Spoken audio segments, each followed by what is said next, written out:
Hi, thanks for joining us. We'll be covering some basic troubleshooting steps for our SupportAssist Enterprise 4.x appliance. I'll be posting some of the commands we'll be covering to ensure that you can see them clearly. You can also check the user guide for 4.x to get the full instructions on how to reset the admin user password. To get started, let's quickly cover some SNMP info. In the Linux version of 2.x, there is manual configuration that is required. Our 4.x appliance already has all internal firewall, security policies, and services configured. As soon as you are able to discover a server in the web GUI, there shouldn't be any issues collecting SNMP traps.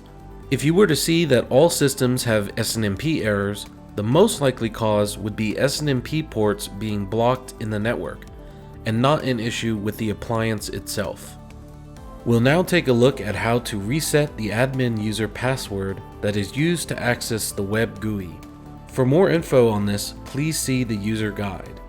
It is important to note that even though we can reset the admin password, you must still have root access to the appliance itself in order to perform this task. Start by accessing the ESRS Docker container bash.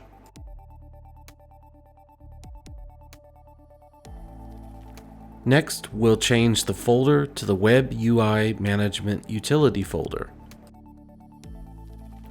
Then run the passwordadmin.sh file. You will then be asked to provide the new password for the admin login, and you are given the legal and non-legal characters for the password. Once you get the success message, you should then be able to log in to the web GUI.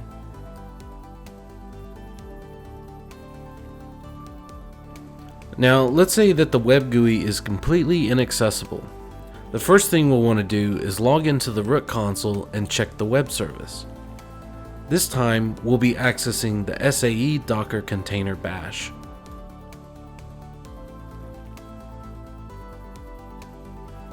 From here, we can use systemctl to check the status of the SupportAssist service.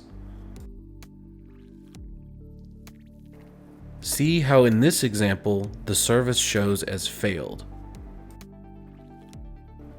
Let's try starting the service with systemctl, as this will usually fix the issue. Please note that it may take a few minutes for the service to start. It might take a few minutes even after the service is started for the website to be fully accessible. If starting a stopped service or restarting one that seems to be hung doesn't resolve the issue, then usually rebooting the appliance completely will solve the issue. It can take upwards of 10 minutes for the service to come back online if you choose to reboot. So now let's say you can't access the site, so you try to access the container, only to be met with the following error: container is not running. We'll want to check on the containers by using the Docker command container ls-a. In the status column, we can see that the SAE container is something other than up. It should be the same as the ESRS container. If it is offline, then we will need to try and start it. We'll be using the command docker start and then the container ID. You can find that in the top left after listing out the containers.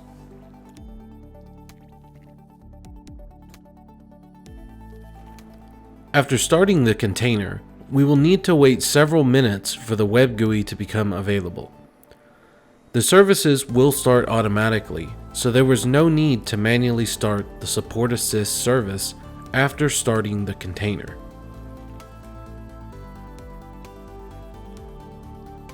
In this final example, we again see that the website isn't launching. We'll first try accessing the SAE container so we can check the SupportAssist service. This time, we see an error stating that the SAE container does not exist. We can confirm this by checking the Docker container list. If you find yourself in this position, restoring from a backup or snapshot will be the most successful solution. If there is no backup, then the support escalation team can attempt a repair, but we cannot guarantee that it will resolve the issue.